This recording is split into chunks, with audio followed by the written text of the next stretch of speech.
Hi friends, welcome back to my channel. ಎಲ್ಲರೂ ಹೇಗಿದ್ದೀರಾ? ಚೆನ್ನಾಗಿದ್ದೀರಾ ಅನ್ಕೊಂಡಿದ್ದೀನಿ. ನಾನು ಸಹ ಚೆನ್ನಾಗಿದ್ದೀನಿ. ಬೆಳಿಗ್ಗೆನೇ ಎದ್ದು ಗ್ಯಾಸ್ ಸ್ಟವ್ ಎಲ್ಲ ನೀಟಾಗಿ ತೊಳ್ಕೊತಾ ಇದ್ದೀನಿ. ಯಾಕಂದರೆ ನೈಟ್ ಮಲಗೋ ಅಷ್ಟೊತ್ತಿಗೆ 11 ಗಂಟೆ ಆಗಿತ್ತು. ಅದ್ರಗೋಸ್ಕರ ಈಗ ತೊಳ್ಕೊಂಡು ಎಲ್ಲ ನೀಟಾಗಿ ಕ್ಲೀನ್ ಮಾಡ್ಕೊತಾ ಇದ್ದೀನಿ. ಸ್ಟವ್ ಮೇಲೆ ಇರೋವೆಲ್ಲ ಸಹ ನೀಟಾಗಿ ತೊಳ್ಕೊಂಬಿಟ್ಟು ಮತ್ತೆ ಅಡುಗೆ ಮಾಡೋಣ ಅಂದ್ಬಿಟ್ಟು ಮಾಡ್ತಾಯಿದ್ದೀನಿ.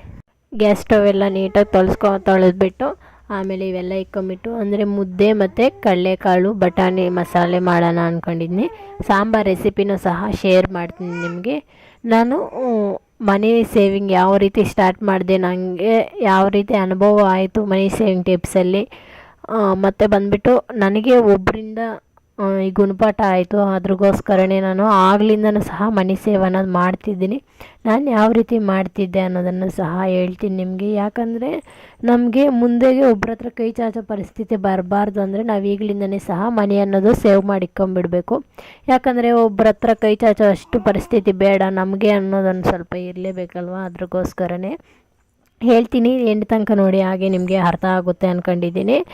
ಮತ್ತು ಬಂದುಬಿಟ್ಟು ಸ್ವಲ್ಪ ಅಕ್ಕಿ ಎಲ್ಲ ಮಾಟಾಕ್ಬಿಟ್ಟೆ. ಯಾಕಂದರೆ ಡಿಪೋ ಅಕ್ಕಿ ಅಂತೂ ಸಿಕ್ಕಾಪಟ್ಟೆ ಗಲೀಜಿದ್ವು, ಕಲ್ಲುಗಳು ಇದ್ದಾವೆ, ಸಣ್ಣ ಸಣ್ಣ ಕಲ್ಲು ವೈಟ್ ಥರವೂ ಎಲ್ಲ ಇದ್ದಾವೆ.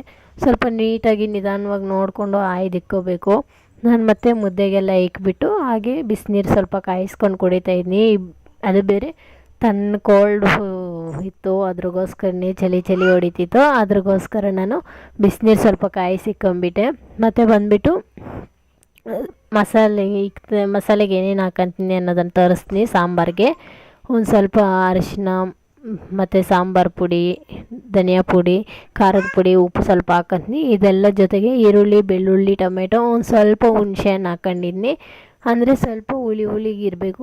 ಖಾರಕ್ಕಿದ್ರೆ ತಿನ್ನೋಕ್ಕೆ ಟೇಸ್ಟ್ ಅನಿಸಲ್ಲ. ಅದ್ರಗೋಸ್ಕರನೇ ನಾನು ಇದೇ ರೀತಿ ಮಾಡ್ಕೊತೀನಿ. ನಿಮಗೆ ಕಾಯಿ ತುರಿ ಏನನ್ನ ಅವೈಲಬಲ್ ಇದ್ದರೆ ಹಾಕ್ಕೊಳ್ಳಿ, ಇಲ್ಲ ಅಂದರೆ ಸ್ಕಿಪ್ ಮಾಡಿ, ಏನು ತೊಂದರೆ ಇಲ್ಲ. ನನಗೆ ಕಾಯಿ ತುರಿ ಇರಲಿಲ್ಲ ಮತ್ತು ಕೊರಿಂಡರು ಇರಲಿಲ್ಲ. ಅದ್ರಗೋಸ್ಕರ ನಾನು ಇರೋದ್ರಲ್ಲಿ ಅಡ್ಜಸ್ಟ್ ಮಾಡಿ ಮಾಡಿದೆ. ಸಾಂಬಾರು ತುಂಬ ಅಂದರೆ ತುಂಬ ಟೇಸ್ಟಿಯಾಗಿತ್ತು. ನೀವು ಒಮ್ಮೆ ಟ್ರೈ ಮಾಡಿ ನೋಡಿ, ನಿಮಗೂ ಸಹ ಈ ರೀತಿ ಇತ್ತು ಅನ್ನೋದು ಗೊತ್ತಾಗುತ್ತೆ. ಮತ್ತು ಇದರೆಲ್ಲರ ಜೊತೆಗೂ ಸಹ ಬಟಾಣಿ ಮತ್ತು ಕಡಲೆಕಾಳು ನೆನೆಸಿದ್ರಲ್ಲ, ಅದನ್ನೂ ಸಹ ಇದರೊಳಗಡೆ ಆ್ಯಡ್ ಮಾಡ್ಕೊಳ್ಳಿ. ಸ್ವಲ್ಪ ತುಂಬ ಚೆನ್ನಾಗಿರುತ್ತೆ. ಕಾಯಿ ತುರಿ ಇಲ್ಲ ಅಂದರೆ ಮಾತ್ರ ಬಟಾಣಿ ಮತ್ತು ಕಡಲೆಕಾಳು ಹಾಕ್ಕೊಳ್ಳಿ, ಸ್ವಲ್ಪ ಚೆನ್ನಾಗಿ ಇಷ್ಟ ಆಗುತ್ತೆ. ಅಂತೂ ಅಡುಗೆ ಮಾಡೋವಾಗ ಈ ಕಡೆ ಪಾತ್ರೆಗಳು ಒಂದು ಕಡೆ ಬೀಳ್ತಾ ಇರ್ತವೆ, ಈ ಕಡೆ ಅಡುಗೆ ಮಾಡಬೇಕು. ಪಾತ್ರೆಗಳಂತೂ ಸಿಂಕ್ ತುಂಬೋಗಿದೆ, ಅದನ್ನು ತೊಳಿಬೇಕು. ಅದು ತೊಳೆಯೋವಾಗ ನಿಮಗೂ ತೋರಿಸ್ತೀನಿ. ಈಗ ಈ ಮಸಾಲೆನೆಲ್ಲ ಫುಲ್ ಗ್ರೈಂಡ್ ಮಾಡ್ಕೊಂಬಿಡಬೇಕು. ಅಂದರೆ ಒಂದು ಸ್ವಲ್ಪ ತರಿ ಇರಲಿ, ಜಾಸ್ತಿ ನುಣ್ಣಗೆ ಮಾಡೋದು ಬೇಡ. ನುಣ್ಣಗೆ ಮಾಡಿದ್ರೆ ಟೇಸ್ಟ್ ಸಿಗಲ್ಲ. ನನಗಂತೂ ತರಿಯಾಗಿ ಸ್ವಲ್ಪ ಇರಬೇಕು. ಮತ್ತು ಬಂದುಬಿಟ್ಟು ಇದಕ್ಕೆ ನಾನು ಒಗ್ಗರಣೆ ಥರ ಹಾಕೋತ ಇಲ್ಲ, ಒಂದು ಸ್ವಲ್ಪ ಎಣ್ಣೆ ಹಾಕೊಂಬಿಟ್ಟು ಈ ಮಸಾಲೆನ ಹಾಕ್ಕೊಂಬಿಟ್ಟು ಚೆನ್ನಾಗಿ ಫ್ರೈ ಥರ ಮಾಡ್ಕೊಂಬಿಡ್ತೀನಿ, ಹಸಿ ವಾಸನೆ ಹೋಗೋ ತನಕನೂ ಸಹ. ಮತ್ತು ಇದಕ್ಕೆ ಒಂದು ಸ್ವಲ್ಪ ನೀರು ಹಾಕೊಂಬಿಟ್ಟು ಕುಕ್ಕರ್ ಮುಚ್ಚಳ ಹಾಕ್ಬಿಟ್ಟು ಒಂದು 2 ವಿಸಿಲ್ಸ್ ಹಾಕ್ಕೊಂಡ್ರೆ ಸಾಕು. ಯಾಕಂದರೆ ಕಡಲೆಕಾಳು ಬಟಾಣಿ ಎಲ್ಲ ನೆನೆಸಿದಿರಲ್ವ, ಅದ್ರಗೋಸ್ಕರನೇ ಒಂದು 2 ವಿಸಿಲ್ಸ್ ಹಾಕಿದ್ರೆ ಸಾಕು. ಬೇಕು ಅಂದರೆ ನಿಮಗೆ ಬೇಯಲ್ಲ ಅನ್ನೋ ಇದ್ದಿದ್ರೆ ಇನ್ನೊಂದು ಹಾಕ್ಸ್ಕೊಳ್ಳಿ, ಇಲ್ಲ ಅಂದರೆ 2 ಹಾಕ್ಸ್ಕೊಳ್ಳಿ ಸಾಕು.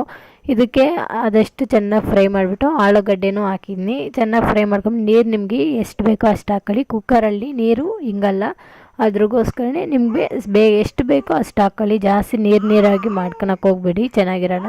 ಒಂದು ಸ್ವಲ್ಪ ಟೇಸ್ಟಿಯಾಗಿರ್ಬೇಕಂದ್ರೆ ಸ್ವಲ್ಪ ಗಟ್ಟಿಯಾಗಿ ಇರಲಿ. ನನ್ನ ಮಗಳು ಸ್ವಲ್ಪ ಕಿರಿಸ್ತಾವಳೆ ವಾಯ್ಸ್ ಓವರ್ ಕೊಡುವಾಗ, ಏನೋ ಅನ್ಕೋಬೇಡಿ. ನೆಕ್ಸ್ಟ್ ಬಂದುಬಿಟ್ಟು ಇದಕ್ಕೂ 3 ವಿಸಿಲ್ಸ್ ಆಗುತ್ತೆ. ಅಷ್ಟರೊಳಗಡೆ ಬಂದುಬಿಟ್ಟು ಪಾತ್ರೆ ತೊಳ್ಕೊಂಬಿಡೋಣ. ಪಾತ್ರೆ ತೊಳ್ಕೊಂಬಿಟ್ಮೇಲೆ ನಿಮಗೆ ನನ್ನ ಯಾವ ರೀತಿ ಮನಿ ಸೇವ್ ಮಾಡೋಕ್ಕೆ ಸ್ಟಾರ್ಟ್ ಮಾಡಿದೆ ಅನ್ನೋದನ್ನೆಲ್ಲ ಹೇಳ್ತೀನಿ. ಪಾತ್ರೆ ತೊಳೆದ್ಮೇಲೆ ಮನೆ ಕಸ ಗುಡಿಸ್ಬಿಟ್ಟು ಹಾಗೆ ಮಳೆ ಬೀಳ್ತಿತ್ತು ಆಚೆ, ಅದನ್ನು ನಾನು ವೀಡಿಯೋ ನೋಡ್ಕೊಂಡು ಹೇಳ್ತಿದ್ದೀನಿ ಅಷ್ಟೇ.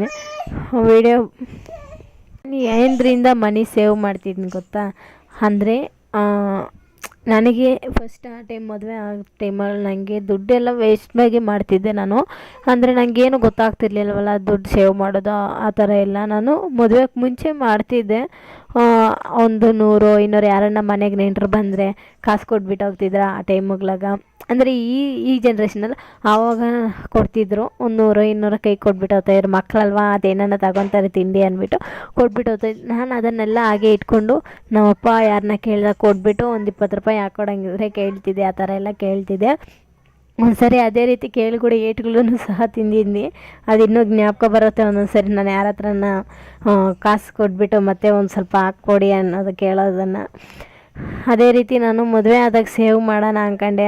ಅಯ್ಯೋ ಬೇಡ ಬಿಡು ಎಲ್ಲ ತಿನ್ನೋಣ ಅಂದ್ಬಿಟ್ಟು ನಾನು ಅರ್ಧ ತಿನ್ನೋಕ್ಕೆ ಅವು ಇವು ತೊಗೊಳಕ್ಕೆ ಮೀಶೋದಲ್ಲಿ ಬುಕ್ ಮಾಡೋದು ಎಲ್ಲ ಮಾಡ್ತಿದ್ದೆ. ಒಂದು ಸ್ವಲ್ಪ ಹಣನೆಲ್ಲ ವೇಸ್ಟಾಗಿ ಮಾಡಿಬಿಟ್ಟೆ.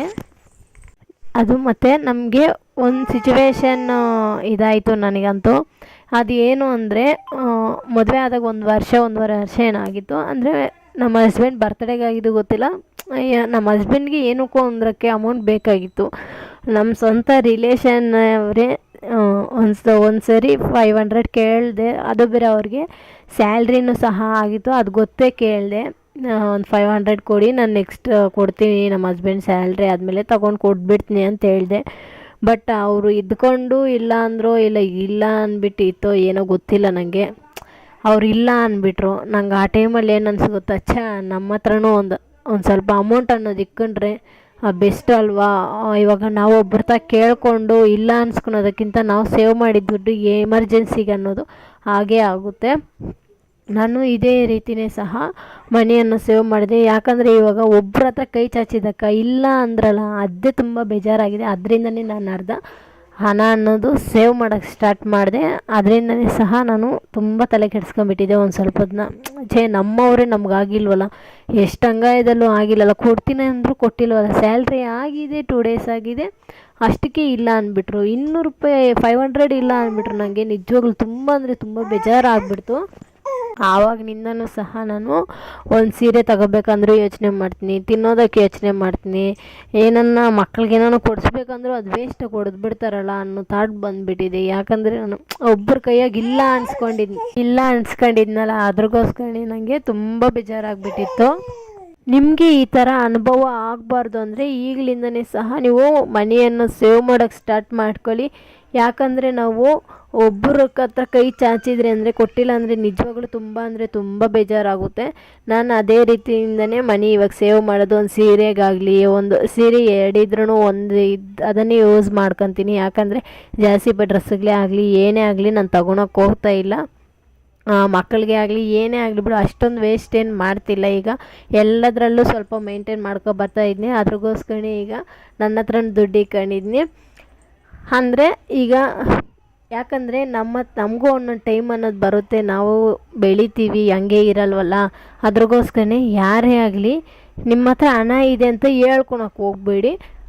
ಮತ್ತೆ ಕೊಟ್ಟಿಲ್ಲ ಅಂದರೆ ಈ ಥರ ನಿಷ್ಠುರಗಳು ಆಗ್ಬೋದಲ್ವ. ಅದ್ರಗೋಸ್ಕರನೇ ನನಗೆ ಅನುಭವ ಆಗಿದೆ, ಅದ್ರಗೋಸ್ಕರನೇ ನಿಮ್ಗೆ ಹೇಳ್ತಿದ್ದೀನಿ. ಮತ್ತು ಬಂದುಬಿಟ್ಟು ಇದು ಹೆಸ್ರು ಕಾಳು ನಮ್ಮ ಹಸ್ಬೆಂಡ್ಗೆ ನೆನೆಸಿಕ್ಕಿದೆ ನೈಟಲ್ಲಿ. ಅದು ಅವ್ರು ತಿನ್ಕೊಂಡು ಹೋಗ್ತಾರೆ ಅಂದ್ಬಿಟ್ಟು ಶಯನ್ಗೆ ದಾಳಂಬ್ರಿ ಬಿಡಿಸಿಕ್ಕಿದೆ. ಅದನ್ನು ಅವ್ನು ಜ್ಯೂಸ್ ಮಾಡಿಕೊಟ್ಬಿಡ್ತೀನಿ. ಹಾಗೆ ಆಚೆ ಬಂದರೆ ಫುಲ್ ಮಳೆ ಬಿದ್ದು ನಿಂತೋಗಿ ಈಗ ಮಳೆ ಬಿದ್ದಿದೆ. ಮಕ್ಕಳೆಲ್ಲ ಎದ್ದಿದ್ದಾರೆ, ಅವ್ರಿಗೆ ಹಾಯ್ ಮಾಡಿಬಿಟ್ಟು ಇದ್ದೀನಿ. ಈ ವಿಡಿಯೋ ಇಷ್ಟ ಆಯಿತು ಅಂದರೆ ಲೈಕ್ ಮಾಡಿ, ಶೇರ್ ಮಾಡಿ, ಸಬ್ಸ್ಕ್ರೈಬ್ ಮಾಡೋದನ್ನು ಮಾತ್ರ ಮರಿಬೇಡಿ. ನೆಕ್ಸ್ಟ್ ವಿಡಿಯೋದಲ್ಲಿ ಸಿಗೋಣ. ಬಾಯ್ ಬಾಯ್.